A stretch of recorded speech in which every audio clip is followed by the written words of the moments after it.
ya. Puji Tuhan. Kita bangkit berdiri bersama-sama, berikan tepuk tangan yang meriah bagi Tuhan kita saudara. Ya,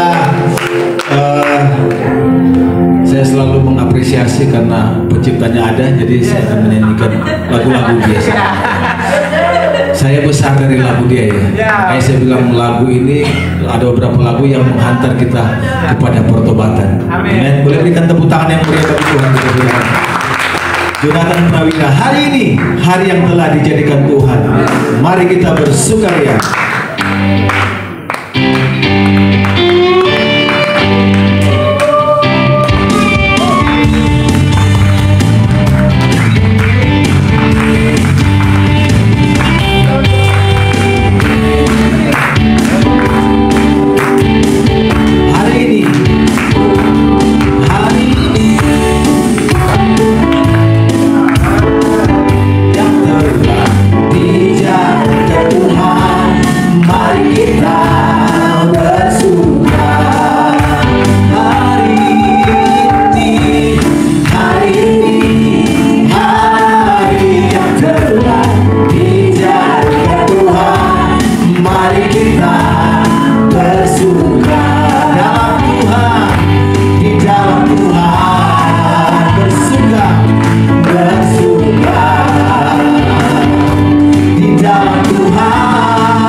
Datanglah kebaiknya, datanglah kebaiknya dengan hati bersyukur ke dalam perkaranya, dengan hati bersuka sama dan lihatlah betapa baiknya Tuhan. Mari Dia berjuangnya akan bersorak-sorak, akan bersorak-sorak.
Silakan kembali Bapak Ibu Saudara, Tuhan memberkati.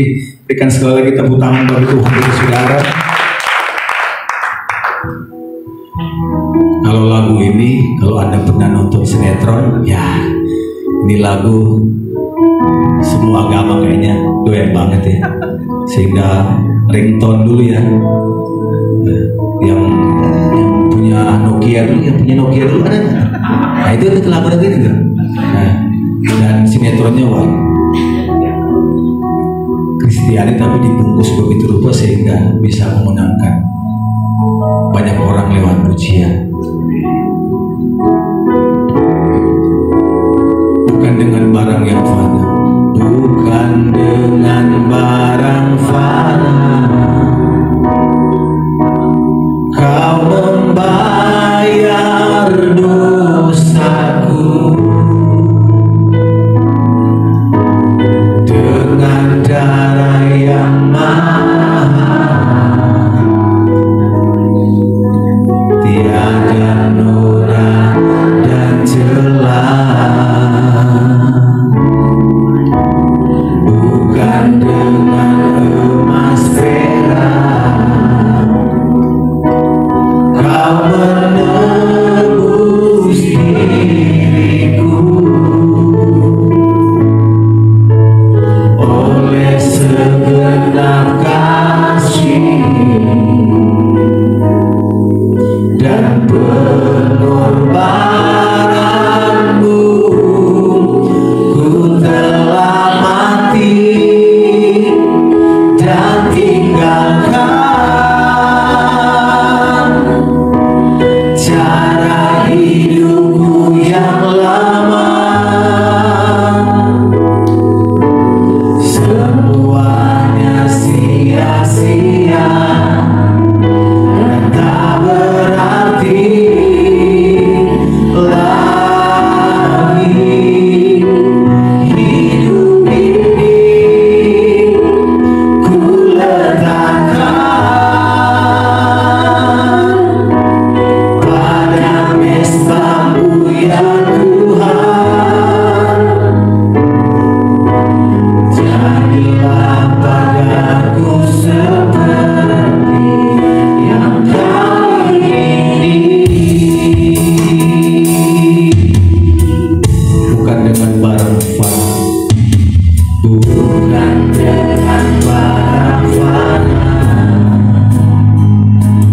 Kau membayar dosaku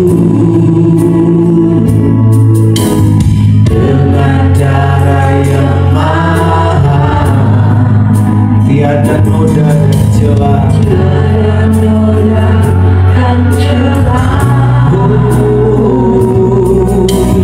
Bukan dengan emas perak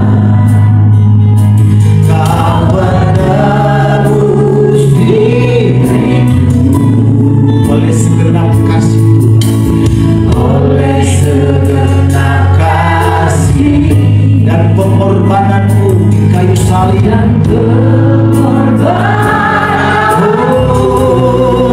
Ku telah mati dan tinggalkan cara hidupku yang lama. Semuanya sia-sia dan tak berarti lagi. Hidup ini ku letakkan pada mesbah-Mu ya Tuhan. Jadilah padaku seperti yang Kau ingini.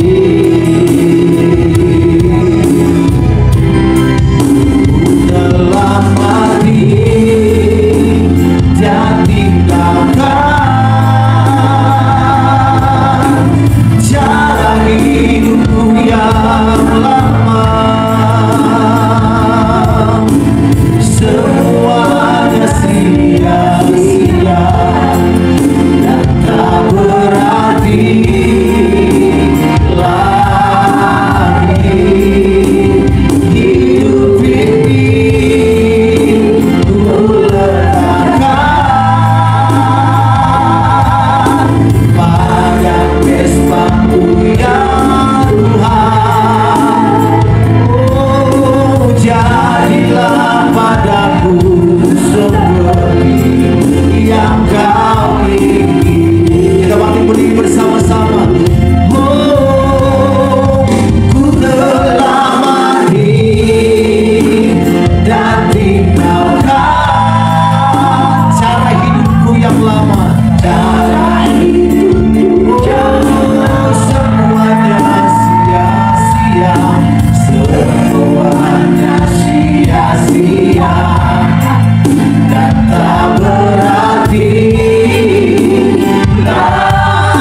jadilah padaku seperti yang kau ingini.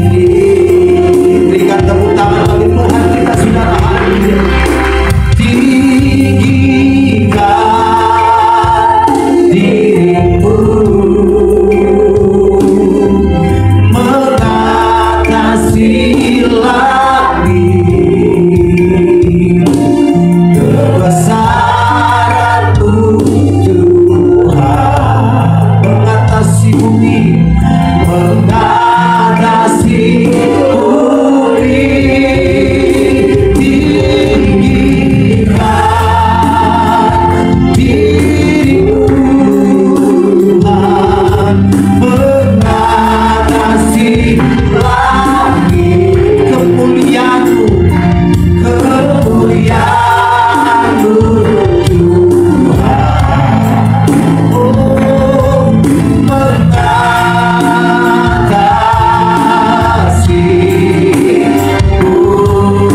Berikan tepuk tangan bagi Tuhan kita. Haleluya. Tinggikan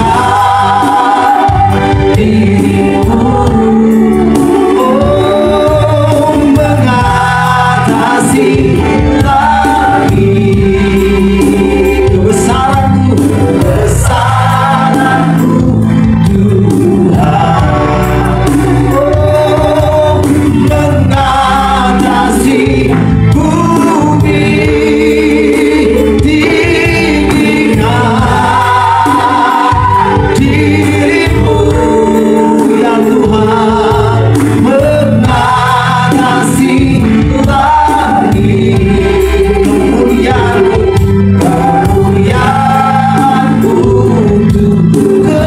kebesaran-Mu, kebesaran-Mu, kemuliaan-Mu, kemuliaan-Mu. Sekali lagi, kebesaran-Mu Tuhan, kebesaran-Mu Tuhan, mengatasi, mengatasi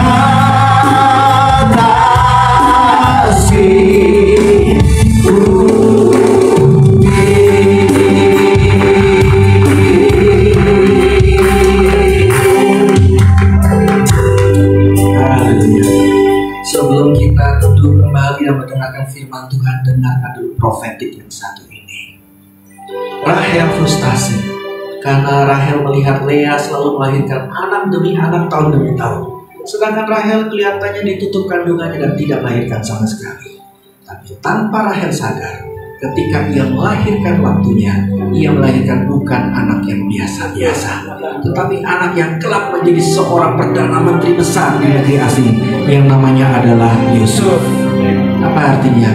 Tuhan tahu kalau di antara saudara kadang-kadang kita frustasi. Kenapa kita sudah kerja keras, usaha keras, tapi katanya hasilnya kurang sepadan dengan kerja keras kita.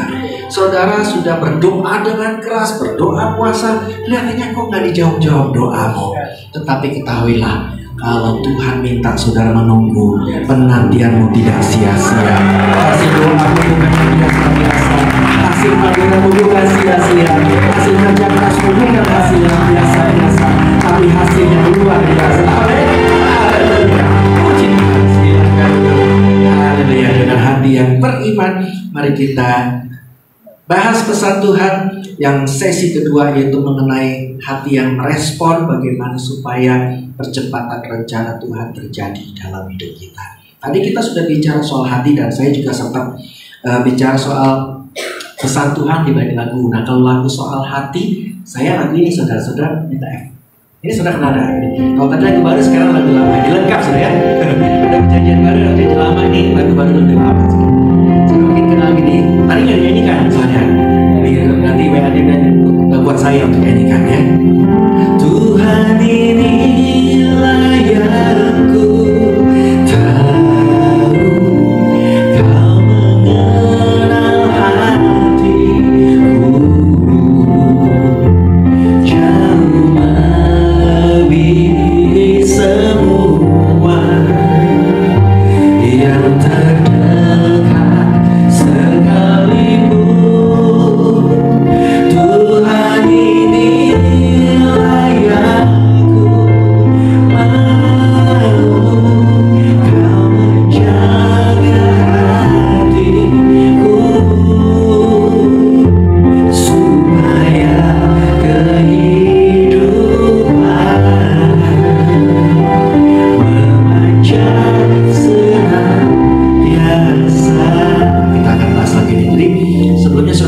saya katakan bahwa lagu-lagu saya itu berdasarkan firman Tuhan. Misalnya, saudara merasa nggak ketika saudara nyanyi Allah peduli misalnya, saudara merasa nggak Tuhan itu begitu peduli sama kita? Masa ya, kalau dunia katanya egois banget, pedulikan diri sendiri, tapi kita kuat karena kita tahu Tuhan peduli sama kita, kan? Nah, latar belakangnya dari mana? Itu firman Tuhan, saudara.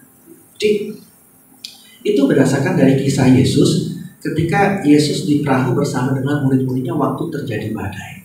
Dan murid-muridnya kan berhak nanya sebetulnya, kenapa Tuhan tidak menghentikan badai? Kan Yesus di perahu. Banyak di antara kita juga merasa hal yang sama kan? Kenapa sih Tuhan? Banyak perkara yang tak dapat dimengerti, mengatakan harus terjadi di dalam kehidupan ini. Kan Tuhan bisa cegah badai. Kenapa harus badai terjadi dalam hidup saya? Kan Tuhan bisa cegah penyakit ini. Saya nggak sakit kan? Tuhan nggak bisa cegah orang ngomongin sehingga saya nggak sakit hati. Bisa kan? Seakan-akan Tuhan sekalipun ada dalam periode hidup kita, tapi kok nggak ngapa-ngapain ya? Dan ini juga terjadi di murid-muridnya, saudara. Dan dikatakan Yesus tidur. Dan banyak juga orang yang bilang, oh Yesusnya tidur, cuma tes ombak. Sebenarnya matanya merem sebelah. Dia mau lihat iman murid-muridnya, gitu ya.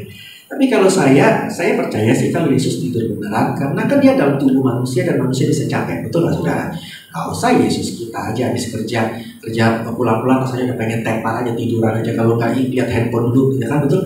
Tapi kadang-kadang lihat handphone juga jatuh, handphone yang nimpa muka, kadang-kadang ketiduran kitanya, ya kan. Nah, saudara, Yesus ini capek melayani, sepanjang hari melayani siang. Ketika mau berhenti pun ada yang datang sama dia minta dilayani, dengan belas kasihan dia layani lagi. Capek ya saudara?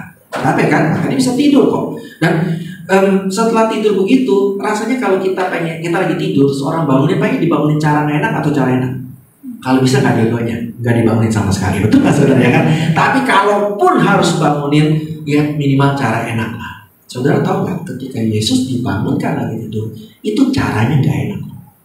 Mestinya kan kalau lagi tidur gitu, muridnya bangunin kan baik-baik lah, guru guru lagi istirahat, capek, tapi terpaksa kan dibangunkan. Kenapa? SOS guru, ya kan, tolong kita nggak sanggup, kita udah berusaha sendiri, tapi nggak sanggup, tolong guru, kan enak gitu dengannya kan. Tapi ketika dibangunkan, murid-muridnya ngomong gini, guru, tidak pedulikah engkau kita binasa? Ini minta tolong, apa cari gara-gara nggak jelas, saudara, betul kan? Kalau Yesus baperan gitu, kayak kita kan suka gitu ya kan, udah kebayang lah jawaban kita kan, apa, saya nggak peduli. Petrus, Ngana ingat nggak? Dulu waktu Ngana mancing ikan, dapat berapa Ngana? 0 guru. Nah, yang kasih ikan ke Ngana siapa? Guru yang kasih. Bagus, masih ingat ya kan? Berapa banyak yang saya kasih? Oh, banyak banget guru, hampir tenggelam kapal kita. Sudah tahu gitu berani bilang saya nggak peduli, ayo minta maaf dulu, ya kan, betul nggak? Tapi Yesus nggak peduli. Sekalipun dia dikasari seperti itu, dia tetap bangun dan menghadapi badai, menyelamatkan murid-muridnya. Amin. Itu kenapa saudara, ketika kita kadang-kadang salah paham sama Tuhan, mungkin gara-gara dunia jahat, kita anggap diri Tuhan yang jahat. Ya, kita ngambek, kita marah. Ya betul juga sih, Tuhan nggak peduli. Tuhan nggak peduli saudara ngambek sama dia. Tuhan nggak peduli kita kasar sama dia. Yang Tuhan peduli adalah saat kita sedang membutuhkan dia tetap datang untuk memenuhi kita sebagai kehidupan kita.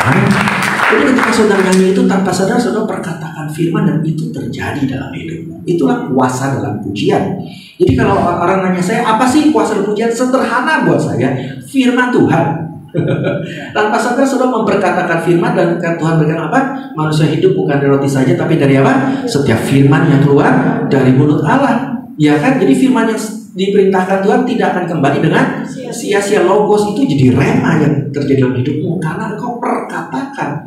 Dan contoh lagi ya, arti kehadiranmu yang tadi dinyanyikan, itu sebetulnya tanpa satu sequelnya artinya gini, kelanjutan dari kisah badai. Waktu dulu ada badai, Yesus di dalam perahu. Nah, ini lebih cilaka. Ada badai, Yesus nggak ada di situ. Persis kayak kita juga merasa dalam situasi saya, mana ya Tuhan? Ya kan? Di mana Tuhan? Yang tiada terduga kasih-Mu, yang jalanmu tak sebagainya. Nih maunya apa sih Tuhan? Kok nggak ada? Nah saudara, tetapi ketika muridnya sedang berjuang sendiri, tepat jam 3 tengah malam kurang lebih, Yesus datang. Jalan di atas air, ya kan? Nah jam 3 malam itu kenapa ditulis di Alkitab? Buat kita sih biasa-biasa aja, orang kota gitu ya kan. Malah saya kalau pulang dari studio suka malam-malam, saudara, jam 3 itu jamnya bubarannya karaoke juga. Jadi masih rame lah, bubur masih rame saudara. Jadi habis karaoke nyanyi lapar makan dulu rame saudara ya, yang apa nasi, aduh nggak boleh mau makanan. I'm sorry, my bad. itu godaan saudara. Jadi saudara dari dapat pahala. Bebas. Aduh ampun. Ya, nah, saudara ketika itu jadi, tapi buat orang di masa itu jam 3 malam itu paling gelap saudara. Paling sih kalau ada pengawal yang dapat jaga di 3 malam itu apa sebab dia ya? Itu jam ngantuknya jam udah paling parah dalam itu. Tapi di situ menunjukkan bahwa justru dalam situasi paling parah, dalam waktu yang paling parah, justru Yesus mau hadir di tengah-tengah kita. Amin. Nah, saudara pernah terpikir nggak kenapa Yesus berjalan di atas air? Lagi mood gitu? Bosan ya gue jalan ada saya gitu. Kenapa coba? Mau mamer gitu, dong sepatu gua, anti basah. Enggak saudara, kalau secara logika aja kita bisa tahu bahwa mestinya secara ketika Yesus melihat muridnya dalam bahaya, pasti diminta perahu lain untuk antar saya, murid saya lagi bahaya. Tapi yang perahu lain kan juga mikir, aduh bukannya nggak mau guru, tunda aja besok. Loh kenapa besok? Kami juga punya keluarga. Kalau nganter guru atau kami juga nggak selamat gimana? Anak istri makan apa? Jadi saudara jangan kecil hati kalau orang nggak bisa nolong kita, karena mereka pun punya masalah sendiri yang mereka nggak bisa selesaikan, ya kan? Nah kalau Yesus pikir gini, kalau tunggu besok badai berhenti udah jadi makan ikan, waduh gawat gak bisa. Maka sekalipun tidak ada yang nganter, Tuhan Yesus melakukan segala cara, termasuk cara yang paling ajaib untuk hadir di tengah-tengah muridnya. Amin. Artinya apa? Sekalipun situasi kelihatannya nggak ada jalan, nggak ada yang nolong kita, Tuhan pasti melakukan segala caranya yang ajaib untuk hadir di tengah-tengah. Jadi kita pasti hadir. Lain kali kita kupas lagi. Satu lagi bonus saudara ya kan. Nah lagu Jangan Lelah tadi kan dinyanyikan juga. Saya biar jauh juga dengar ya. Saya malu juga kita di sini nyanyikan lagunya udah kabur lah. Menikmati dari jauh. Tapi saya dengar, saya menikmati. Thank you ya, thank you sekali. I feel welcome, I feel appreciate di sini. Thank you. Dan saudara, Jangan Lelah itu harus suka bilang lagu kontraktor. Loh kok lagu kontraktor? Dia kan itu ratakan tanah bergelombang, itulah tanah yang berubah. Ya kan jalanan di sini juga tadinya setahu saya jelek, sekarang lebih bagus saudara ya kan. Itu jasa kontraktor saudara. Itu bukan kontraktor. Nah, kita buka firman Tuhannya dah ya. Ini benar-benar biar saudara sadar. Bayangin waktu nggak tahu aja nyanyi aja jadi kuat, betul nggak saudara? Apalagi tahu firmannya Yesaya 44. Kita dia buka-buka rahasia. Jadi membuktikan bahwa saya tidak pernah pengalaman pribadi saudara. Saya justru terbalik, ketika saya lagi bergumul kan orang bikin lagu, saya kebalik, saya justru dilayani oleh lagu saya sendiri. Misal saya lagi capek udah susah-susah begini kelihatannya tanggapannya kok gitu amat, langsung laguku tak akan menyerah. Maksud saya dilayani oleh lagu saya sendiri saudara. Jadi kalau saya lagi merasa jalan buntu, kok banyak halangnya orang main menutup ya, saya dilayani oleh lagu seperti Bila Kau yang membuka pintu. Jadi malah saya dilayani oleh lagu saya sendiri, karena lagu itu berdasarkan dari firman Tuhan semua. Itu yang merema dalam hidup saya. Jadi ceritanya saya juga gak mau rugi, masa saudara doain dapetin, saya juga mau dong nikmatin gitu kan. Oke. Yesaya 44 mengatakan, nah ini adalah konteksnya. Waktu itu Tuhan menjanjikan Mesias akan dikirimkan kepada manusia, dan Tuhan bilang tidak ada yang bisa menghalangi. Udah bukan? Saudara baca deh. Saya agak atas. Yesaya 44.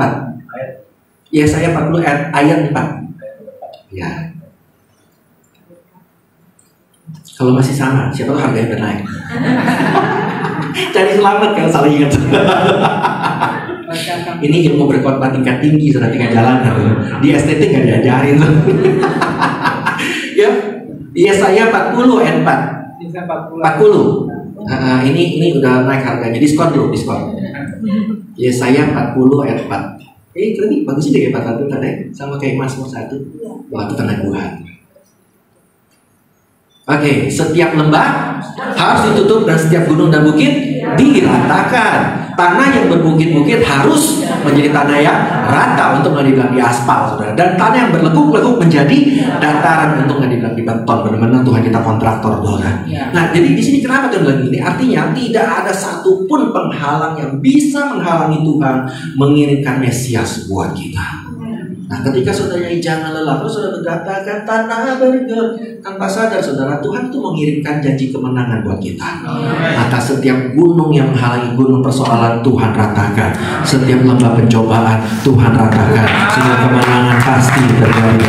Karena saudara, Jangan pernah lelah. Kita punya alasan untuk tidak lelah. Karena sekalipun kita lelah, Tuhan akan meratakan semua persoalan kita sehingga kita bisa berjalan melewatinya. Amin. Nah itu berikutnya nanti ya, kalau kita ketemu lagi. Iya, minta diundang ya, bukan kan ada di IG juga saya bahas kalau saudara. Oke, sekarang kita bahas pesan Tuhan di balik lagu Kau Mengenal Hatiku. Kenapa tentang hati? Saudara sadar nggak? Kenapa Alkitab itu dikatakan firman Tuhan itu kekal? Terlepas dari klaimnya Tuhan ya, bahwa firman Tuhan itu kekal, tapi secara aplikasi memang kekal. Tidak mau zaman berubah, firman Tuhan itu tetap nggak berubah. Ayo, kenapa? Sebab kalau kita nggak tahu, maka orang bisa klaim, mana berubah kok? Ayo, ya kan? Terjemahan berubah, direvisi ada kitab baru kan? Katanya terjemahan itu bisa berubah, ya kan? Apalagi? Nah, kenapa dikatakan tidak berubah? Karena titik berat Alkitab sebetulnya firman Tuhan bukan pada hukumnya, walaupun ada hukum, bukan pada, nanti saya bahas ya, kan saya sengaja bikin kaget-kaget kan biar viral saudara ya kan, apalagi dipotong satu menit, titik berat Alkitab bukan hukum, wah ya kan? Dan juga bukan pada budaya, lebih gampang budaya. Kalau titik berat Alkitab pada budaya, maka kita pasti ketinggalan zaman, betul nggak saudara? Karena budaya sudah berubah, budaya penyembahan pun sudah berubah, saudara. Penyembahan yang di zaman jemaat mula-mula beda sama kita, sekarang, sangat beda. Ya, yang masih mirip-mirip itu ortodoks, masih mirip. Malah zaman dulu tuh penyembahan itu 7 kali karena ikutin Daud 7 kali duluan. Kalau orang lain bisa 10 kali, 15 kali itu urusan lain. Kita bilang kita, sebenarnya. Itu jadi kenapa? Karena Daud itu 7 kali. Jadi penyembahannya tuh persis kayak Daud, model-model yang itulah, saudara. Ortodoks punya style gitu. Tetapi banyak berubah. Nah, kenapa tidak jadi masalah? Karena memang di Alkitab mencatat bahwa penyembahan setiap zaman ke zaman beda kok. Zaman Abraham beda sama zaman Ishak, zaman Yakub. Zaman Yakub kemudian beda dengan zamannya Musa. Bahkan zaman Musa dan Yosua pun beda, saudara. Kemudian apalagi di zamannya sampai ke Daud itu beda. Paling imut, ya paling simple. Tapi di zaman Salomo, widih, paling kompleks, saudara. Paling keren juga karena menggabungkan Musa dengan Daud. Dan bukan cuma pakai kemah di plus Salomo pakai apa? Dindingnya emas semua. Wah, ini udah super, saudara, ya kan? Nah, tetapi itu menunjukkan bahwa ternyata setiap zaman berbeda terus. Kenapa? Karena penitik beratnya bukan di sana, saudara. Jadi jangan pernah khawatir ya gereja-gereja, mana penyembahan yang paling benar? Yang paling benar itu di Kisah Para Rasul. Yang mana Pak? Di penjara, seperti Rasul Paulus dan Silas. Dipasung loh kalau mau ya, daripada berantem. Tuh ikutin aja Rasul Paulus dan Silas dipasung rame-rame, mau, saudara kan? Beda semua, saudara. Nah, apalagi kenapa bukan budaya? Misalnya di zaman dulu baju beda, makanya kita bisa bilang di zaman dulu wanita tidak boleh pakai perhiasan, ya kan? Kalau saudara ikutin, nggak boleh. Ayo copot semua, betul kan? Kumpulin dilebur lumayan bersumbangan, betul nggak saudara? Udah itu budaya, jadi nggak usah diributin gitu. Jadi kadang-kadang orang ributnya masalah budaya, masalah yang sudah lewat-lewat, bukan titik berat kita. Nah sekarang yang paling berat bahasnya hukum. Apa ya hukum nggak berlaku? Ada yang nggak berlaku. Misal hukum ritual, ya kan? Hukum ritual yang dulu Tuhan di kitab Imamat itu loh. Ya udah nggak berlaku, bukan itu kok, itu udah lewat semua. Nah kalau ada hukum yang hukum moral, yes berlaku 1-10. Tetapi, nah Tuhan bahas bukan penitik beratnya juga bukan hukum, tapi apa? Hatinya. Alkitab itu kekal karena titik beratnya pada hati kita dan hati Tuhan, hubungan kita. Buktinya apa? Ketika Yesus membahas hukum yang berat yang namanya jangan berzina, patokan Yesus apa? Bukan perbuatannya loh, betul nggak saudara? Ya kan, bukan hukum. Kalau ketangkap basah misalnya, kalau begini, kalau enggak ada hukum. Yang Tuhan parameter jangan berzina apa? Kalau hatinya menginginkan, itu sudah melanggar hukum, betul nggak saudara? Jadi titik berat Alkitab itu adalah hati atau karakter manusianya. Dan karakter manusia mau zaman ganti, mau zaman AI, zaman robot, zaman apapun tetap sama, betul? Yang namanya benci ya benci, yang namanya mengasihi ya mengasihi, yang namanya sabar ya sabar. Kagak ada ketukar-tukar, betul nggak saudara? Itu kenapa kita bisa yakin firman Tuhan itu kekal, karena dia bicara soal hati manusia. Bahwa hati manusia berdosa ya berdosa, mau benar ya benar. Dan Tuhan tahu titik berat sebetulnya yang itu adalah hati. Kenapa? Nah, mari kita lihat beberapa ayat. Kalau semua kita nggak pulang-pulang, saudara ya kan? Saudara juga nggak makan-makan, saya nggak pulang-pulang. Kita kejebak sama-sama. Oke, kita buka. Jadi sekarang saudara ngerti ya, semuanya bisa berubah. Jangan pernah berantem akan sesuatu yang bisa berubah. Kok penyembahan pakai begini-begini, kok gayanya gitu-gitu, ya biarin aja, itu kebijaksanaan masing-masing. Ya kan, mau gayanya gitu, ya terserah. Mau gayanya gaya dia, kita gaya-gaya lain. Jangan pernah kecil hati juga. Tuhan bekerja di setiap gaya. Amin. Karena kuncinya Tuhan, kan orang suka bingung lah sama saya. Kan saya ini di bidang penyembahan, kok nggak pernah bicara teknik menyembah? Ya buat apa sih ngomongin orang macem-macem ya kan? Tapi teknik menyembah cuma satu, memujilah dengan segenap hati. Kayak tadi tuh, kembali ke tadi, yang Tuhan suka adalah hati, segenap hati yang Tuhan suka. Bahkan kalau saudara lihat peraturan hukum sunat yang di Perjanjian Lama, sebetulnya niat Tuhan tuh bukan sunatnya, tapi menyunatkan hatinya. Saudara ya, ini anak doa, beda doa, anak doa ya. Jadi saya Tuhan itu arah itu simbol doang dari hati. Sayangnya mereka hanya tekankan tradisi. Pokoknya harus sunat kalau menjadi tidak Perjanjian Lama ya. Soal hatinya benar gak benar terserah. Nah itu bukan yang Tuhan mau. Makanya Tuhan ketika banyak orang kira Tuhan itu senang dipuji, padahal bukan itu. Dikatakan kan Tuhan bertata di atas pujian, itu ada lanjutannya apa? Tuhan bertata di atas pujian orang Israel. Yang Tuhan suka adalah penyembahnya, bukan penyembahannya. Nah, saudara. Demikian juga ini ada nih dikatakan apa? Doa orang yang benar, bukan doa yang benar. Yang Tuhan cari bukan doa kita yang sempurna. Yang Tuhan cari kita berdoa dengan segenap hati. Jangan pernah merasa doa saya benar gak ya? Pertanyaannya, hati saya benar gak waktu berdoa? Ketika saudara hatimu benar, doamu pasti Tuhan dengar, pasti Tuhan jawab. Amin. Nah, jadi kalau kita sudah tahu itu, maka bacaan kita lebih mudah. Kalau tadi bacaan kita lebih mudah, kenapa? Karena itu soal urusan Bapa. Kita mengenal Tuhan sebagai Bapa.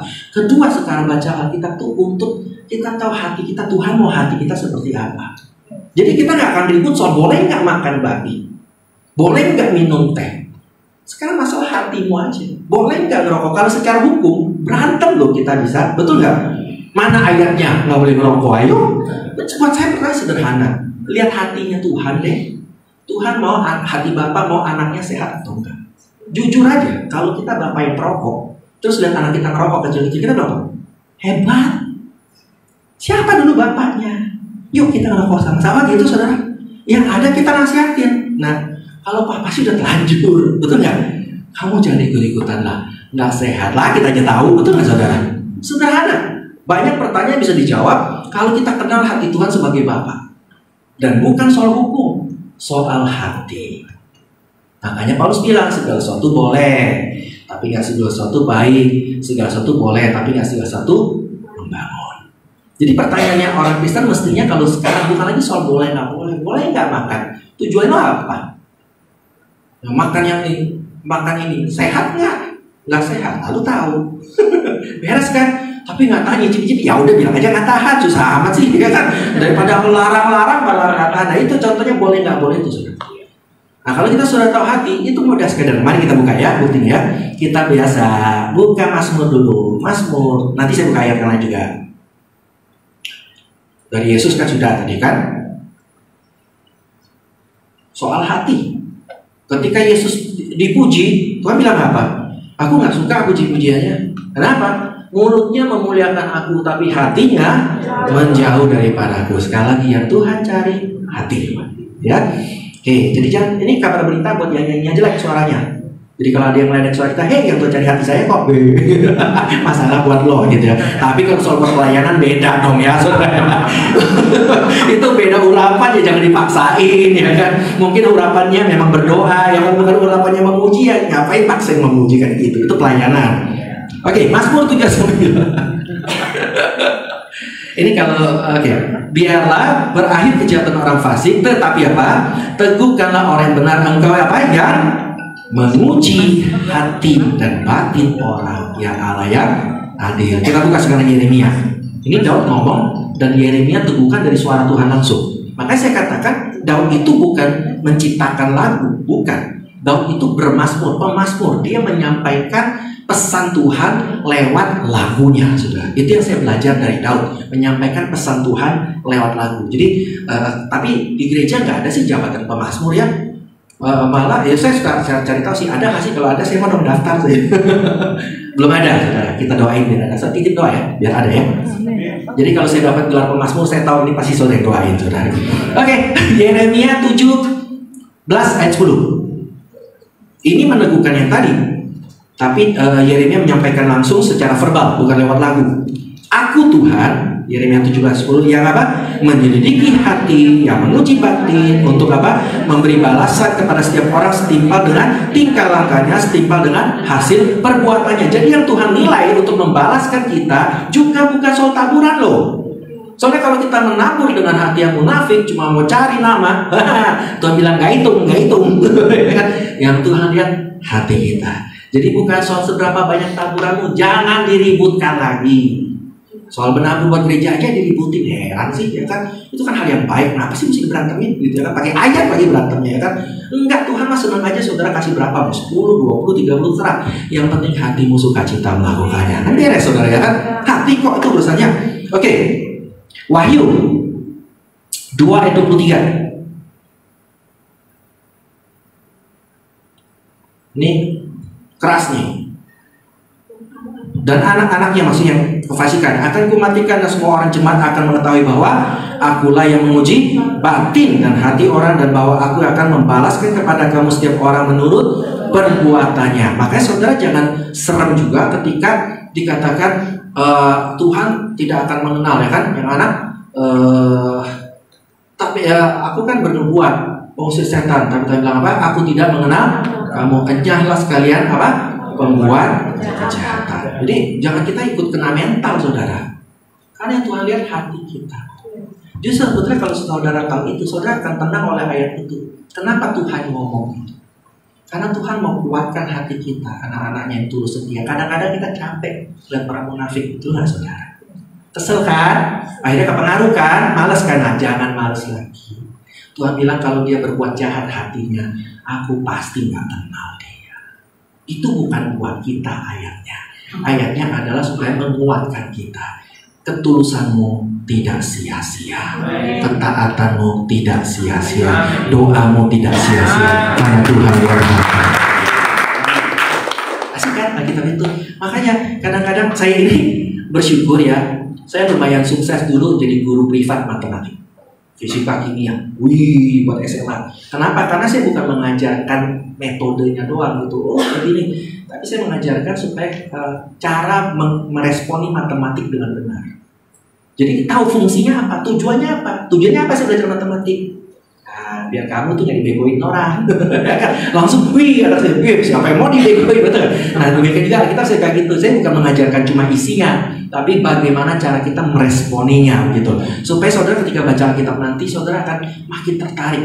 Nah, salah satu efeknya saudara, dan ini saya sudah alami bertahun-tahun. Saya ngerti, dan saya percaya Tuhan juga ngerti. Kalau orang dibilang gini, kalau lu gak bisa tidur, baca Alkitab. Saya ngerti. Ya karena baca-baca tambah lama mungkin hatinya jadi damai, ya kan? Tidur deh, saya percaya Tuhan ngerti lah. Ya kan, daripada baca yang enggak kata Tuhan, ya kan? Tapi kalau saudara ngerti hati Tuhan dan ngerti cara bahwa baca Alkitabnya soal hati, saudara tambah baca, tambah nggak bisa tidur saudara.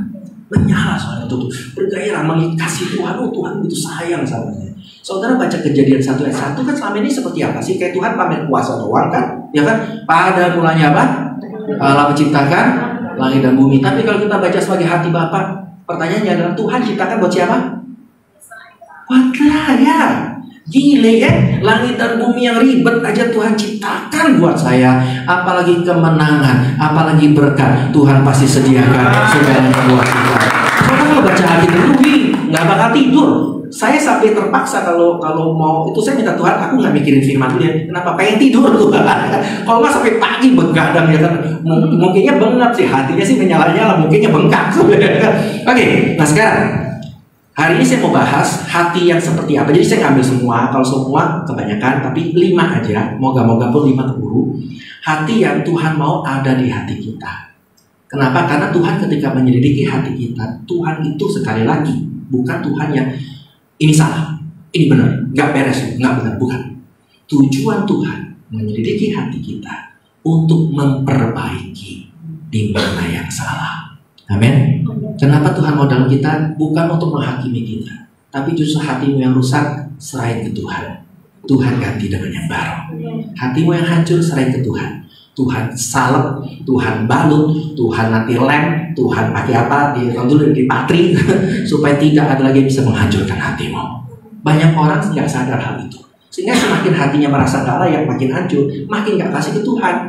Dia tunggu hatinya sembuh dulu, baru datang lagi ke Tuhan. Salah. Justru ketika hatimu hancur, hatimu merasa rusak, hatimu merasa kotor, datang ke Tuhan. Biar Tuhan yang bereskan, Tuhan yang bersihkan, Tuhan yang layani, hati kita semakin kuat lagi. Amin.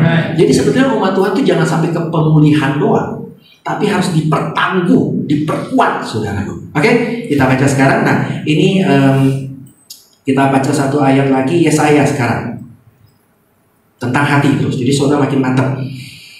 Yesaya 26 ayat 3. Kenapa Tuhan mau hati kita teguh, firm, tidak terpengaruh oleh orang lain? Why? Karena yang hatinya teguh, Yesaya 26 ayat 3, kau jagai dengan damai sejahtera, sebab kepadamu lah ia percaya. Kalau saudara semakin hatimu dipenuhi oleh Tuhan, roh Tuhan, salah satunya saudara akan makin teguh, nggak terpengaruh oleh apapun omongan orang. Bodoh deh, saudara akan semakin berasa hatimu tuh bukan tong sampah. Kenapa kita suka sakit hati, suka tercemar, suka jadi overthinking, jadi depresi, stres, segala macam, jadi sakit? Karena kita tanpa sadar anggap hati kita tuh tong sampah. Loh kok gitu Pak? Iya, semua yang nyampa-nyampa saudara terima. Iya kan? Sampah dibuang di mana? Tong sampah. Kalau saudara terima sampah, artinya hatimu jangan mau lagi, jangan rugi saudara. Mulai sekarang kalau ada orang mau nyampa bilang, sorry, jangan pakai ayat, pakai aja stiker. Buanglah sampah pada tempatnya, tolong ya kan. Hatiku bukan tong sampah, hatiku kotak permata, hanya yang indah, yang berharga, yang boleh masuk dalam hati. Amin. Jadi sebetulnya semakin kita menyembah, kenapa sih kita perlu melayani Tuhan, menyembah pakai musik, supaya hati kita tuh diperteguh, diperkuat. Dan salah satu yang saya akan bahas sekarang, nah kenapa Daud itu Tuhan suka? Karena Daud punya hati yang sangat cocok untuk dia jadi pemenang. Kan Tuhan menguji hati Daud. Jadi waktu Daud digembala, Tuhan lihat, nih hatinya ini cocok bisa jadi raja. Saya rindu setelah kita ketemu hari ini, Tuhan melihat hati kita itu pas untuk Tuhan angkat mengalami level yang lebih tinggi. Amin. Rohani yang lebih tinggi, saudara punya kepekaan lebih tinggi, saudara juga kerja lebih tinggi lagi, saudara bisnis lebih maju lagi. Amin. Oke, yang pertama kita buka 1 Samuel 17 ayat 28. Hati yang pertama adalah besar hati. Ketika kita menyembah Tuhan, mestinya kita menjadi besar hati. Karena ini hati yang diperlukan untuk saudara kuat menghadapi segalanya sebagai pemenang. Besar hati itu apa? Ketika posisi saudara sedang tidak baik situasimu, saudara berbesar hati, bukan rendah hati. Kalau saudara sudah di titik bawah, rendah hati, jangan kesel kalau orang gak lihat itu sebagai rendah hati. Lah memang kita di bawah, apa yang direndahin? Udah rendah saudara kan. Tapi ketika saudara di bawah, yang saudara perlukan besar hati, jangan kecil hati. Situasinya memang begini. Nah, Daud ini adalah orang yang besar hati. Ketika dia dijadikan gembala, dia nggak bilang, oh papa nggak sayang sama saya, percuma saya hidup menikmati aja. Enggak, dia besar hati. Ya sudah, memang saya gini, saya akan lakukan terbaik yang memang saya dipercayakan begini. Besar hati. Dan saya kasih contoh ayat yang setelah dikasari, padahal Daud sudah diurapi jadi raja, tapi saudaranya tetap menganggap dia sampah. Mari kita lihat. Ya, ia berdiri si Eliab nih, 1 Samuel 17 ayat 28. 17 ayat 28. Sorry ya, saya cepat ngomongnya, saya ngerti, saya sadar. 1 Samuel 17 ayat 28. Ya, ketika Eliab, kakaknya yang tertua, mendengar perkataan Daud kepada orang itu. Kapan didengar? Waktu itu ada Goliat datang, ngancem-ngancem, menghina-hina. Daud kebetulan nganter makanan. Dia jadi cateringnya, nganter makanan ke kakaknya. Dia dengar, bukannya diterima kasih, adek makasih ya, nganter makanan, kakak senang, gitu ya. Ini yang paling mendengar perkataan Daud, bangkitlah amarah Eliab, si paling ganteng, saudara. Yang sama juga naksir, saudara. Kepada Daud sambil berkata, mengapa kau datang? Saya dramatisir sedikit ya. Dan pada siapakah kau tinggalkan kambing domba yang apa? 2-3 ekor itu padang gurun. Ini ngomelin apa menghina, saudara? Ngapain disebut-sebut? Niatnya apa sih? Ya kan? Bersadar kan, saudara? Ngapain orang ngomel kan? Weh, lo titipin kambing sama siapa? Mahal, kau masih mending. Yang cuma 2-3 ekor. Maksud lo? Terus apa? Aku kenal nuduh lagi sifat pemberanimu dan kejahatan hatimu. Engkau datang kemari dengan maksud melihat pertempuran. Dengan kata lain, lu nggak tanggung jawab lu ya. Kerjaan lu tinggal cuma pengen nonton. Kalau Daud gak besar hati, dilempar tuh catering ke muka bapak. Makan sono. Ya kan, gue datang kemari nganter beginian. Dan kalau saudara baca, memang Alkitab luar biasa. Daud menitipkan kambing dombanya ke tetangganya, menunjukkan dia tanggung jawab loh. Tapi kadang-kadang kita sudah tanggung jawab, kita sudah lakukan yang kita sebaik yang kita bisa. Tetap lo orang menghina kita lo, ngeselin, betul kan? Tapi itulah Tuhan bilang besar hati. Mestinya setiap kita penyembahan hasilnya hati kita semakin besar, kita semakin siap. Daud semakin menyembah, dia semakin besar. Oke, yang kedua sudah. Nah, tetapi kan kita sudah tahu Alkitab itu jangan lihat manusianya, tapi lihat mereka melambangkan siapa?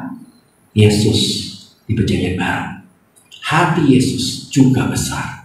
Ketika dihina, dipermalukan orang di muka umum, dia tetap mau mengampuni. Betul nggak, saudara?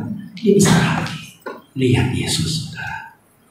Saya ngerti kalau akibat sudah kecil hati apa? Saul nggak besar hati ketika posisinya nggak baik, ketika dia dihina. Saul membunuh 1000, Daud membunuhnya puluhan ribu. Dia kecil hati mentalnya. Padahal dia bosnya. Dan saudara, kalau bos dipuji, kalau anak buahnya lebih pintar dari bosnya, marah nggak sih bos? Happy dong. Kalau saudara jadi bos nih ya, bos mobil, jual mobil 1000, anak buahmu jual mobil 10.000. Terus ada temanmu yang datang sepuji sambil ngeledek. Anak buah lu lebih hebat dari lu ya. Kenapa? Lu jualnya aja 1.000, dia jualnya 10.000. Saudara marah nggak? Terus pecat gitu anak buahnya. Kurang ngajar nih anak buah ya, bikin gue dipermalukan. Keluar lu. Bego bos begitu, betul nggak? Jujur aja kita habis siang kalau ya kan lapar. Biasa orang lapar galak, betul kan gitu. Alasan aja. Ini benar alasan benar. Biar kita semangat, iya kan? Betul, itu kan aneh. Mestinya Saul bilang gini kalau dia besar hati. Siapa dulu dong rajanya? Gitu kan. Selesai urusan. Tapi karena dia kecil hati, jadi dengki, jadi keputusan salah. Nah, sebetulnya yang rugi itu siapa? Saul. Karena Saul selalu dengki, hatinya kecil terhadap Daud. Dia lupa ada musuh lebih besar, dia nggak siap. Jangan mau iblis membuatmu kecil hati. Selalu berbesar hati, sehingga saudara siap menghadapi perkara-perkara besar yang Tuhan kirimkan kepada kita. Dahsyat. Baru satu sebelum saudara. Oke, nah yang kedua, itu kenapa Tuhan mau kenal hati kita, hati yang besar. Yang kedua, rendah hati di posisi yang baik. Nah ini juga kadang-kadang orang Kristen suka lupa. Karena dia sudah kecil hati di bawah, waktu diangkat ke atas langsung tinggi hati, balas dendam ceritanya. Dulu kan menghina gua, ya kan? Sekarang gimana posisi lu? Betul? Seakan-akan kalau Daud jadi raja, betul? Kayak gitu kan? Daud itu waktu matinya dia sebut apa? Ini perkataan terakhir Daud, anak Isai. Dalam loh itu. Mestinya kan Daud ngomong gini, nggak ada Isai. Kenapa? Dulu dia malu ngapain sebagai anak. Sekarang gue sukses. Ngapain gue ngaku sebagai bapak? Logis kan? Tapi itulah Daud, rendah hati. Itu kenapa Tuhan nggak pernah nyesel angkat ya, walaupun Daud banyak bikin salah. Karena sekalipun di posisi tinggi tetap rendah hati, tidak pernah merendahkan orang. Bahkan terhadap Raja Saul mestinya dia bisa sombong, dia kan diurapi, betul nggak sih? Ya kan? Tapi mestinya dia bisa bunuh Saul dengan alasan gitu. Saya ini yang diurapi, gue berhak membunuh lu. Ya kan, lu kan berbahaya buat gue. Tetapi ini yuk kita buka, agak panjang ya, biar kita baca betapa rendah hatinya Daud. 1 Samuel 24 ayat 6. Saya berpinjam ya di sini ya, panjang-panjang ayatnya. Karena ini baca ayat perjanjian lama, tapi saya percaya kita baca dari sisi kacamata perjanjian baru. Amin. 1 Samuel 24:6. Jadi waktu itu orangnya udah seru nih, anak buahnya Daud disuruh bunuh. Kan udah langsung tinggal ditancap kan? Anak buahnya udah panas-panasin ya. Sikat sekali aja, jantung langsung jatuh. Selesai semuanya beres, come on. Ciayo lagi saudara kan. Tapi Daud kan, dibilang apa dia? Lalu berkata depan orangnya, dijauhkanlah Tuhan daripada hal itu. Kenapa? Sebab orang yang diurapi Tuhan. Daud tetap ngaku Saul diurapi Tuhan. Jadi saudara, ketika menyembah Tuhan, mestinya kita dimampukan untuk rendah hati di posisi tinggi. Kenapa? Kenapa Tuhan mau kita rendah hati? Kenapa kesombongan itu adalah awal kejatuhan? Karena kesombongan kita mendatangkan musuh atas hidup kita. Itu aja. Memang sombong atau enggak itu hak kita, walaupun kita bilang itu dosa ya, tapi manusia modern ya gue dong, perasaan gue, lu nggak tahu kan kenapa gue sombong, karena gue kerja keras, gak ada yang nolong gue, oke. Tapi semakin lu sombong, semakin lu banyak musuhnya, betul nggak saudara? Itu Tuhan mau kita rendah hati, supaya kalau bisa musuh pun jadi kawan. Saul akhirnya tadinya kan sempat, tapi di sini dia jadi kawan, dia ngerti, tapi dasar memang hatinya kecil lah, itu susahnya saudara. Tapi dia ngaku, wah gue jahat lu sama lu. Jadi temen. Bagaimanapun Saul respect sama Daud. Walaupun dia musuhnya, dia respect. Kenapa? Karena Daud walaupun di posisi yang baik, dia rendah hati. Tuhan mau saudara direspek sama dunia. Caranya apa? Ketika saudara di bawah, tetap besar hati. Dan ketika di atas, saudara rendah hati. Boleh tepuk tangan buat Tuhan kita, amin. Jadi apapun yang Tuhan perintahkan itu buat kita. Kalau soal rendah hati, lihat Yesus. Apa nggak kurang rendah hati Yesus? Yesus itu mestinya gengsi loh, muji orang Romawi. Gengsi loh. Itu kan penjajah loh. Masa lu puji? Tapi Yesus nggak malu. Tetap orang Romawi yang baik dia puji, iman besar. Betul nggak saudara? Rendah hati kok dia. Gak usah ngomong soal yang hamba itu deh ya. Itu kan udah sering banget. Tapi saudara nggak sadar. Perempuan Kanaan itu artinya bukan orang Yahudi, orang di luar. Tapi Yesus tidak malu-malu segan memuji dia. Hai perempuan, besarlah imanmu. Dia akui. Rendah hati itu bukan soal kita ngaku sama mana-mana. Oh saya bukan siapa-siapa. Woi kamu hebat. Enggak lah, saya bukan siapa-siapa. Tapi hatinya nganggep orang lain, lu lebih bukan siapa-siapa dari situ. Itu namanya menyembah di atas genteng, saya bilang saudara. Tapi kemauan kebersihan itu ngakui orang hebat ya hebat. Tapi jangan pernah kecil hati, karena kita pun hebat Tuhan pakai di bidang yang lainnya. Orang-orang hebat mana suaranya? Tepuk tangan buat Tuhan. Besar hati, tapi juga rendah hati. Oke, nah sekarang yang ketiga, dengan cepat. Lembut hati terhadap Tuhan. Nah, saudara, lembut hati. Banyak orang lembut hati terhadap masalah. Ketika masalah datang, hatinya langsung termehek-mehek, lembut. Tapi Tuhan mau kita lembut hati terhadap Tuhan. Nah, kita lihat contohnya Daud, di mana lembut hatinya. 2 Samuel 12 ayat 20-23. Ketika situasi sedang baik, lembut hati itu mudah. Ya, penuh urapan, penuh hadirat Tuhan. Tapi gimana situasimu sedang tidak baik? Ini yang Daud contohkan. Waktu itu Daud sedang menangis-nangis supaya anaknya disembuhkan Tuhan. Bukannya sembuh, anaknya mati. Lalu apa yang terjadi? Daud langsung bangun, langsung mandi. Tadinya nggak mandi dia, udah nggak tahu, tapi jadi ikutin ya. Itu Daud, lagi stres dia. Oh berarti doa puasa jangan mandi, bukan saudara. Itu habis kadang-kadang kita suka gitu kan, diikutin mentah-mentah gitu. Saya bilang ikut budaya gitu ya kan. Oke, tetapi dia bilang ketika Daud dengar gosip orang ngomong, dia bilang ngapain aku gini? Kalau dulu dia belum mati aku berjuang, tapi sekarang Tuhan sudah memutuskan, ya sudah mau diapain. Banyak orang Kristen ketika masih ada harapan enggak berjuang. Ketika Tuhan sudah final putuskan, baru berjuang. Tuhan kok gini? Jangan mau lagi saudara. Karena itu bikin saudara galau. Banyak orang setelah perusahaannya mengalami masalah, hidupnya mengalami masalah, langsung dia, kok Tuhan gini? Ya kalau sudah putuskan, bangkit aja. Nah, saya kasih contoh saudara. Contoh saya ini bukan contoh Alkitab. Ya, ini saya diajari karena itu berkesan buat saya. Lucunya, saya lihat di IG ada yang kayak saya. Jadi, kok lucu ini? Nah, jadi gini, waktu itu saya lagi stres, jujur lagi stres. Nanti saya cerita stresnya kalau ada waktu ya. Saya lagi stres dan galau saya berat. Jujur, waktu itu sampai Tuhan kasih lagu saya pun saya tolak. Sombong banget ya, itu memang Tuhan, I'm sorry. Namanya anaknya manja yang pindah, saudara ya kan. Jadi saya bilang, Tuhan, gak usah lagu-lagu lagi, kasih orang lain aja. Saya mau pensiun. Iya, untung gak pensiun, saudara. Pensiun. Ya kan? Nah, waktu itu saya lagi galau di depan rumah. Untung gak ada yang tahu rumah saya dan gak ada yang viralin saya. Pasti mukanya jelek banget waktu itu ya kan. Nah, saya lagi perhatiin kucing tetangga saya kelakuannya aneh, saudara. Dia tiba-tiba kayak macan kelakuannya. Kan tau dong kalau kucing jalan kan, ya lucu ya, imut-imut lucu gitu kan. Ini kayak macan, nunduk-nunduk yang bahunya naik gitu loh. Wih, ada apa nih kucing? Dia lihat sesuatu, saya ikutin matanya. Oh, ada tikus. Wah, ini kucing ya kan, lagi menangkap tikus ya kan. Bukan makanan kan ya saudara, nggak apa-apa ya si cerita ini ya. Nggak ada yang tergoda kan ya kan. Kalau kucing ini yang lagi lapar ini, dia mungkin punya bayangan. Wah, terekam abis nih gitu kan. Di waktu yang tepat dia loncat, nyambung, meleset, tikusnya masuk gol, slep. Kucingnya dia kaget, kucingnya kaget sebentar, langsung udah jalan biasa lagi, terus nengok saya, terus matanya soal ini, masalah buat lo, gitu dia jalan lagi. Gue kaget lo, saya nggak komen apa-apa, aku lagi stres, jadi halu. Tapi bener kucing kaget matanya gitu, masalah buat lo. Rupanya kucing kalau habis kejeduk itu langsung nantang orang, mau apa lo gitu.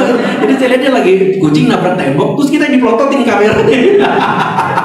Yang salah dia, yang galak dia. Tapi di situ Tuhan ajar saya, tuh lihat kucing itu nggak nangis, nggak nyesel, langsung bangkit. Karena sudah diputuskan, tikusnya udah Tuhan tetapkan kabur, mau apa lagi? Jadi kalau saudara mau cepat sembuh, cepat pulih, cepat lembut hati sama Tuhan. Tuhan sudah putuskan, ya sudah. Masih banyak kesempatan yang lain. Jangan gara-gara kita ribut satu hal yang memang sudah Tuhan putuskan, kita malah kehilangan kebaikan, kesempatan yang baru yang Tuhan persediakan memang buat kita. Amin. Oke, puji Tuhan. Nah, sekarang yang keempat, kali Yesus dulu. Di mana Yesus lembut hati? Di Taman Getsemani. Betul nggak? Yesus punya sejuta alasan untuk batal. Batal lah. Kenapa? Manusia kayak gitu nyebelin. Itu lah saudara. Kan mestinya ya, logikanya imam ketika disembuhin kupingnya sama Yesus, mestinya dia akhirnya bela Yesus dong. Betul nggak? Sembuh lu, udah deh jadiannya aja lo, kesian lo. Dia nyembuhin saya lo. Bela kayak dikit. Kagak ada bela-bela, betul nggak saudara? Tetap aja Yesus menderita. Kesel nggak Yesus kalau gitu? Tapi tetap walaupun dia kesel, tetap sedih, tetap kok begitu manusia ya. Kalau bisa nggak usah lah. Tapi Tuhan bilang, tapi kehendakmu yang terjadi, bukan kehendakku. Itu lembut hati. Jadi keintiman itu bukan soal kita manis-manis sama Tuhan, bukan. Tapi kita bisa lembut hati sama Tuhan. Kita bisa percaya penuh sama Dia dalam keadaan terburuk. Sebab Tuhan intimnya sama kita. Banyak orang menyembah, intimnya itu intim pacaran. Gak apa-apa sih ya, tapi asal tahu aja pacaran kan bisa putus gitu ya kan. Jadi intim pacaran kenapa namanya intim? Berusaha menunjukkan yang terbaik buat Tuhan. Itu namanya pacaran. Saya kalau bikin lagu, saya bongkar rahasia, saya bikin lagunya suka di kafe. Mojok. Nah, kalau saudara ke kafe lihat ada yang ngumpet-ngumpet di pojoknya, itu saya jangan-jangan saudara. Karena enak. Nah, di situ saya suka perhatian manusia, berdoa buat mereka, menyelami situasi yang sedang mereka hadapi. Nah, saya langsung bisa bedain orang lagi pacaran sama lagi udah menikah dengan cara makan. Saya kan nggak nanya, ya kan? Udah kawin, nggak usah saudara. Cukup yang cara makan, saya tahu mereka itu udah menikah atau masih pacaran. Apa bedanya? Kalau yang masih pacaran, makannya piring datang, makannya pelan-pelan, satu-satu saudara. Matanya nggak ke makanan, matanya ke orang. Kadang-kadang sendoknya kemana-mana sih gambarnya. Kan matanya sini soalnya. Udah itu apa? Nggak dihabisin. Itu nyebelin saya. Sayang amat ya kan. Malu takut dibilang rakus ya kan. Jadi makanya imut-imut udah dikit ya, udah kue dikit tetap dipotong lebih dikit lagi. Ya kan. Habis itu kalau mau sedawa, langsung. Asik. Ya. Nah, habis itu kalau pulang ya udah ditinggalin makanan gitu. Kalau menikah beda saudara. Pas piring datang, belum turun piring udah habis makanannya. Kok bisa ya? Udah itu makan gaspol, remblong saudara. Nggak lihat mau makan meskipun ngobrol. tapi ngomong gitu, matanya ke makanan, saudara. Saya tahu ini menikah. Nah, lebih tahu lagi nggak? Kalau lagi udah kenyang, langsung. Terus kalau makanan nggak habis, langsung bungkus, bawa pulang. Ini masih udah menikah. Kalau dia yang rasanya saya. Kenapa? Coba saudara, bener kan? Tapi kenapa kita melakukan itu? Karena kita sudah percaya pada pasangan kita. Kalau pacaran itu kita belum percaya sebetulnya. Ntar kalau gue sendawa, malu. Gue makan, dibilang rakus. Betul kan? Dengan kata lain, kita belum percaya pada pasangan kita. Tapi kalau menikah, kita sudah yakin dia terima saya apa adanya. Betul? Ini keintiman yang Tuhan mau. Di akhir zaman Tuhan gak bilang mau pacaran sama kita. Dia mau menikah dengan kita. Dan karena Tuhan selalu mau terima kita apa adanya. Kita cuma perlu berdoa. Ini itu gampang loh saudara, nggak perlu dirumit-rumitkan gitu. Karena saya tahu dari awal ini masalah hati, bukan masalah tindakan kita. Hatimu akan menentukan tindakan pasti. Kalau hatimu lagi kuat, ya hatimu lagi kuat. Nah, kita bisa bilang hati kuat ya. Hati kuat, kita buka. Ayo. Hati kuat. Yang keempat, hati kuat terhadap masalah. Bedanya apa? Keras hati dan kuat hati. Tuhan nggak mau kita keras hati. Tuhan mau kita kuatkan hati. Bedanya apa? Kuatkan hati berdasar dari kemauan yang kuat. Kalau keras hati, ketidakmauan yang kuat. Ketika orang tidak mau bertobat, dia keras hati. Betul nggak saudara? Tapi kalau orang kuat hati, dia mau bertobat. Apapun yang mungkin dia merasa ragu, bisa gak ya gue ikut Tuhan? Bener gak? Udah bodo amat. Gue kuatkan hati, saya mau bertobat. Selalu namanya kuat hati, mau.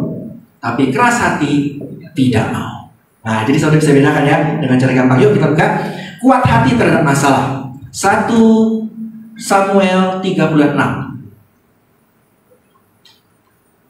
1 Samuel 36. Dan Daud sangat terjepit masalah ini karena rakyat mengatakan hendak melempari dia dengan batu. Aduh, saya sih Daud kabur aja, tapi dia nggak. Seluruh rakyat itu telah pedih hati masing-masing karena anaknya laki-laki dan perempuan. Jadi Daud kalah perang. Karena Daud kalah perang, diambil semua, dirampas sama musuh. Tetapi apa respon Daud? Menguatkan kepercayaannya kepada Tuhan Allahnya. Jadi reaksi yang terbaik yang Tuhan mau, saat kita menyembah Tuhan, kita makin kuat terhadap masalah. Ada masalah apa? Makin berani lawan. Semakin Daud menyembah Tuhan, semakin siap hadapi Goliat. Semakin saudara berdoa puasa, semakin menyembah Tuhan, saudara masih semakin kuat hadapi masalah. Kalau ada orang bilang menyembah Tuhan, tapi sama masalah semakin lemas, itu agak berarti dia sebenarnya belum, cuma dia nggak sadar. Jadi parameternya biar kita cek sendiri, apakah engkau semakin kuat terhadap masalahmu. Kalau belum semakin kuat, minta Tuhan kuatkan. Cuma masalahnya banyak orang juga nakut-nakutin saudara. Ada saya gini, saya gak gitu suka quotes motivational meskipun punya rohani. Saya lebih suka firman Tuhan. Namanya juga firman lovers, sorry ya. Sebab kadang-kadang yang namanya quotes itu pengalaman pribadi yang dimasukin seolah-olah yang lain juga akan alami. Dan menurut saya itu ya nggak harus saya alami. Misalnya ya kata yang bagus, tapi saya nggak pakai sudah. Misalnya kalau engkau minta kekuatan, hati-hati, Tuhan kasih penganiayaan. Kalau engkau minta kesabaran, hati-hati, nanti Tuhan kasih emosi gini. Gimana sih kok kita minta kebalik Bapak kasih? Kalau anak kita minta, kita apa kita kasih melawannya? Pak, aku pengen pinter naik sepeda. Oh bagus, kalau gitu kamu harus jatuh berkali-kali. Lu kok gitu? Kalau perlu kita kasih bantal supaya anak kita jatuh nggak sakit, betul nggak saudara? Itu yang namanya nggak kenal Tuhan. Makanya saya bilang enggak. Ketika itu kita minta kekuatan, memang Tuhan bilang carilah Tuhan, cari kekuatannya. Tuhan kasih apa? Saya suka bilang gini, kesempatan. Tuhan kasih kita kesempatan untuk kuatkan hati kita. Saudara minta apapun yang Tuhan kasih kesempatan. Saudara minta kekayaan, Tuhan kasih, bukan enggak? Tuhan kasih kesempatan supaya saudara bisa peroleh kekayaan. Lewat mana? Kerja kerasmu, lewat bidang pekerjaanmu. Amin saudara. Tuhan selalu kasih, tapi enggak secara langsung. Tuhan kasih kesempatan. Dan salah satu lagi juga misal contoh quotes yang bilang gini. Ini quotes. Saya nggak peduli lagunya. Ya, ternyata ada lagunya saya berdoa, tapi saya pandang quotesnya. Saat engkau berdoa, Tuhan mendengar, itu quotes aslinya, ya, sebelum jadi lagu. Tapi ada bilang ini, saat engkau percaya, Tuhan bekerja. Jadi seolah-olah Tuhan kerja nggak kerja tergantung kita. Lu nggak percaya, Tuhan diem. Tuhan apaan itu? Padahal Tuhan bilang apa? Bapakku bekerja sampai sekarang, maka aku pun bekerja. Percaya nggak percaya kita, Tuhan tetap bekerja buat kita. Maka mestinya adalah percayalah, karena Tuhan selalu bekerja buat hidup kita. Jadi saya sudah ngaku ya, saya ini firman lovers. Jadi saya agak sinis, bukan sinis sih, agak skeptis untuk tepat. Kalau quotes karena suka hal yang pengalaman pribadi jadi suatu kebenaran. Nah saya nggak gitu percaya model gitu. Saya lebih suka menguji. Maka saudara, kalau saudara mau itu, kuatkan hati. Yesus tidak mau pernah menyerah. Banyak ke orang laguku tak akan menyerah. Orang bingung, siapa sih ininya? Yesus. Bisa bayangin nggak kalau Yesus nyerah? Capek deh. Manusia kayak gini dah, masuk surga terus masing-masing dah. Bye-bye. Untung lo Yesus nggak menyerah. Betul nggak saudara? Maka saudara punya alasan tidak menyerah, karena Yesus tidak pernah menyerah terhadap kita. Kalau dulu Yesus tidak pernah menyerah sampai kita bertobat, sampai sekarang pun Yesus tidak pernah menyerah membentuk kita sampai kita menjadi pemenang seperti Kristus adalah pemenang. Nah, yang kelima, yang terakhir, hari ini terakhir. Tapi saya percaya kalau saudara baca ada lagi hati yang lain, saudara akan ketemu terus. Amin. Tulus hati terhadap sesama. Yuk, Mazmur 7 ayat 10. Semakin kita menyembah Tuhan. Jadi saudara, jangan kecil hati ya. Kalau orang kok licik banget sih, egois buat mikir sendiri. Nah berarti Tuhan nggak ada di hatinya. Karena Tuhan berkata apa? Nanti terakhir kita ngomong ya. Apa buktinya? Tapi kita lihat dulu. Tulus hati dan sesama. Mazmur 7 ayat 10. Perisai bagiku adalah Allah yang menyelamatkan orang-orang yang tulus hati. Saudara, dari mana kita tahu Daud tulus? Waktu dia mengalahkan Goliat, itu saat paling tepat minta apa-apa kepada Saul. Betul nggak saudara? Lagi berjasanya loh, nggak minta apa-apa dia. Begonya Daud. Iya nggak sih, saudara? Nah akhirnya kan dibuang juga. Kalau Daud bisa nggak? Bagi, aku ini sudah kalahin Goliat, so minta dong hadiah.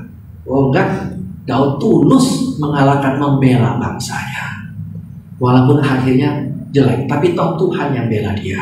Manusia boleh nggak menghargai ketulusan kita, tapi Tuhan akan menghargai ketulusan kita. Amin. Dan mana lagi? Ketika dengan Yonatan, Daud kan dekat sama Yonatan, berantem sama Saul. Kalau kita, misalnya kita bisa bikin gini, gua sandra aja si Yonatan, betul nggak saudara? Gua sandra nih anak lo nih, nyerah nggak lo? Gua bunuh lo. Saul itu sayang sama Yonatan. Kan iya demi anak. Enggak. Daud tetap tulus. Yonatan temannya. Saul memusuhi dia, apa boleh buat. Tapi Daud tidak pernah memanfaatkan situasi itu. Jadi tuluslah, jangan takut, Tuhan yang akan bela kita. Amin. Tetapi kadang-kadang kita ini suka disakiti karena kita sudah tulus, orang lain nggak tulus. Nah makanya Yesus tambahin di perjanjian baru apa? Cerdiklah seperti ular, tuluslah seperti merpati. Kalau kita dikibulin sekali, emang salah dia. Engkau dikibulin 2 kali, ya salah kita dong. Mau dikibulin, betul nggak saudara? Ampunin sih ampunin, tapi jangan mau kita dikibulin lagi dong. Urusan lain itu tuh 2 hal yang berbeda. Tuhan Yesus atau Tuhan itu sama iblis baik kok, nggak ribut. Ketika di surga ngobrol kok, betul nggak? Tapi nggak berarti Tuhan bilang, udah iblis kita kan berteman ya, ngapain ya ributnya? Udah yuk kerja lagi sama saya. Nggak kan saudara? Baik tetap jalan baik, tapi kerja no way. Tuhan nggak mau lagi dikudeta sama iblis, betul nggak saudara? Artinya apa? Kita perlu cerdik seperti ular supaya kita tidak diperdaya orang lain. Kita perlu tulus seperti merpati supaya kita dipercaya orang lain. Karena ketika saudara dipercaya, maka yang lain akan menyusul dalam hidupmu. Yang penting tuh hidup ini perlu integritas. Itu yang bahasa sekarang, integritas. Dipercayalah memikul tanggung jawabmu.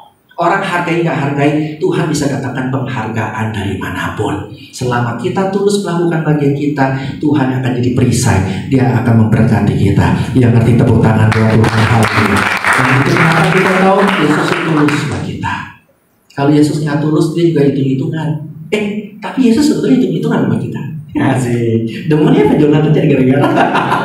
Kan kita suka bilang jangan hitung-hitungan sama Tuhan. Saya kasih tahu ya, Yesus suka hitung-hitungan sama kita.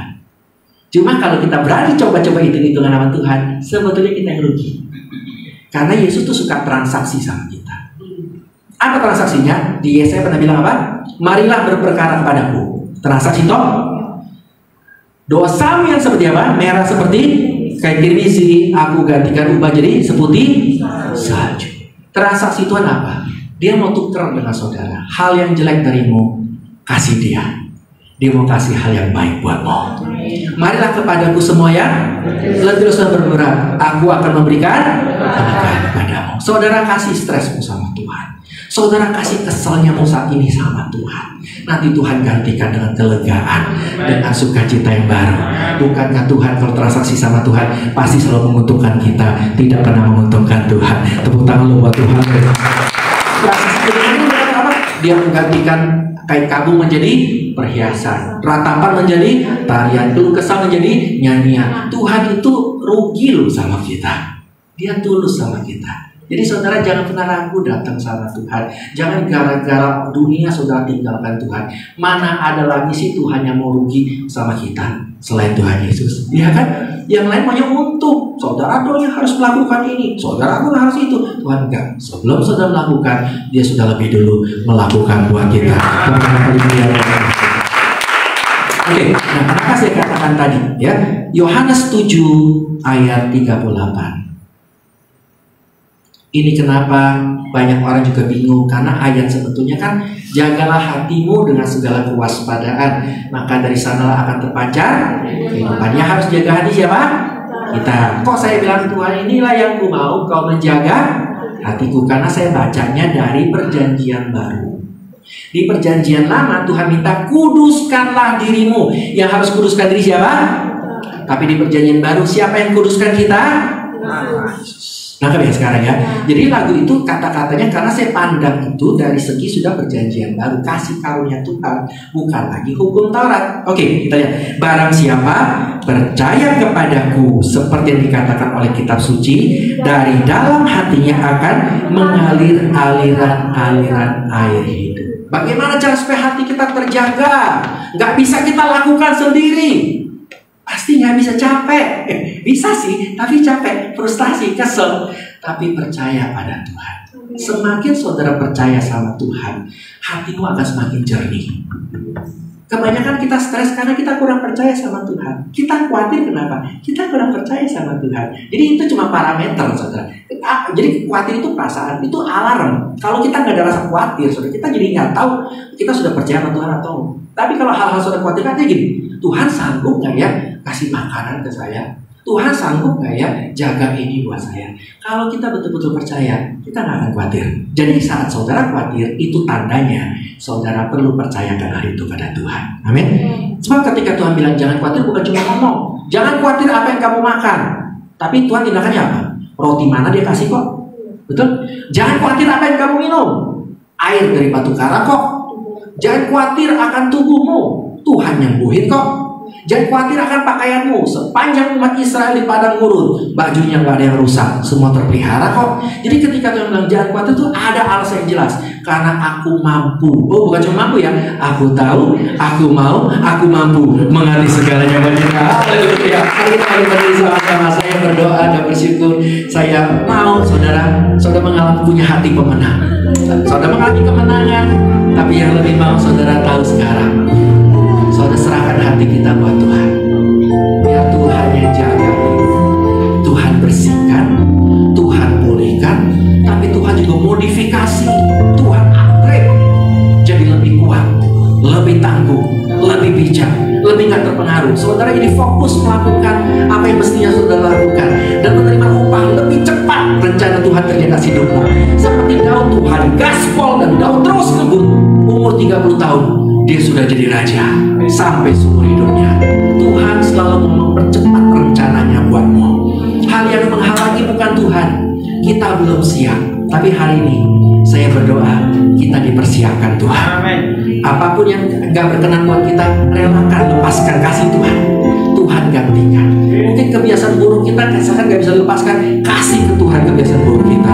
Tuhan gantikan dengan kebiasaan-kebiasaan positif yang baru, yang mendatangkan berkat buat hidup kita. Pikiran-pikiran negatif kita gak bisa lepaskan, serahkan, tuker buat Tuhan. Tuhan gantikan karena semua yang baik, semua yang kudus, semua yang manis, semua yang sedang didengar Tuhan taruh dalam pikiran kita. Bahkan saya berdoa, saking yang sedang terganggu terus pikirannya, Tuhan kasih kita remote kok. Saudara, ketika saudara nonton film jelek, apa saudara pasrah? Enggak, saudara cari remote, saya ganti channel. Hari ini saudara yang diserang pikiran negatif, jangan pasrah. Ambil channel rohani Tuhan, tekan dan gantikan dengan hal yang baik dari Tuhan. Haleluya.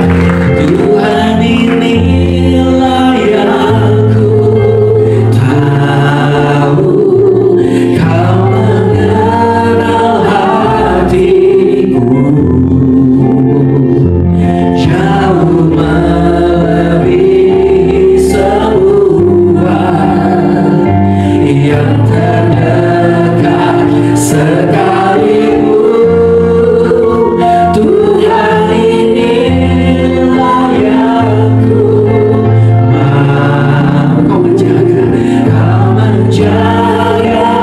hatiku. Supaya apa saudara? Supaya kehidupan dari hati kita terkatakan memancar senantiasa. Kita menyatakan kita percaya pada Tuhan. Hanya dekat kasih-Mu Bapa, jiwaku tenang. Engkau menerimaku. Begitu tulus kasih-Mu ya Tuhan, dengan sepenuhnya. Walau dunia melihat luka, namun inilah Tuhan kita.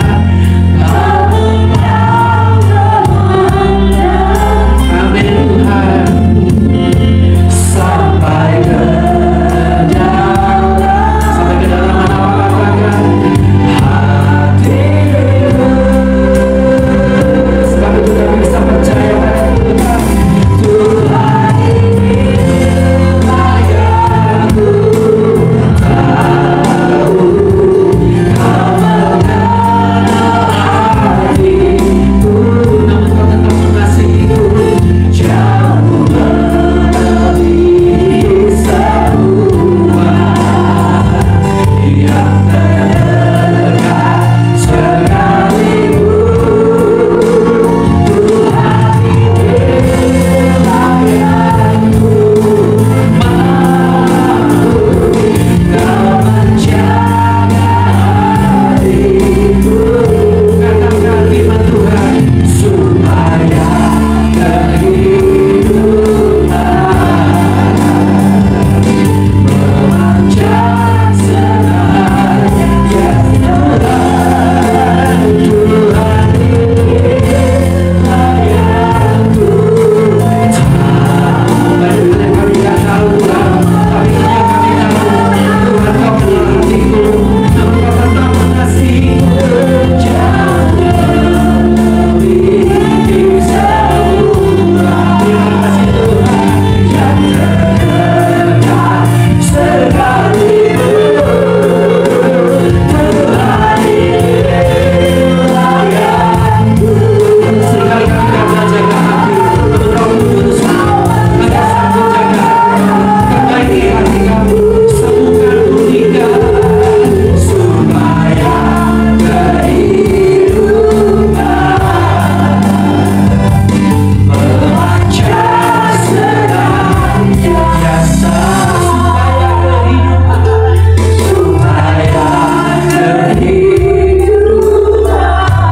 segala hal yang kehidupan memancar senantiasa.